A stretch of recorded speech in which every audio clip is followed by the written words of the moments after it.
Ito ang mahigpit na bilin ng mga matatanda para daw maging masaya ang buhay. Una, huwag masyadong seryoso. Tama naman, napakahirap yata ng isang kakilala ng masyadong seryoso. Masyadong ini-exaggerate ang mga bagay-bagay sa mundo. Kaya siguro masarap kasama ang mga nagpapatawa sa barkada. Pangalawa, laging gumalaw. Galaw-galaw para walang pumanaw. Joke ng mga friends online na totoo naman. Kailangan nating kumilos. Kailangan nating mag-move. Kailangan laging moving on. Kahit hindi sing bilis ng takbo. Maski lakad lang, basta gumagalaw. Pangatlo, magtrabaho para mabuhay.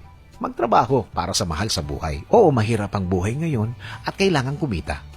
Pero dapat may time ka pa rin para sa pamilya. Dahil ang time mo sa family mo ay time mo. Sana magets mo. Pang-apat, alisin ang kapit sa material.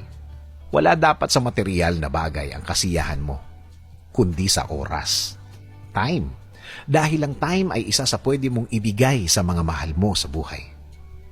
Paglaki ng mga bata, ang maalala nila ay gaanong karaming time ang naibigay mo sa kanila. Hindi sa material na bagay na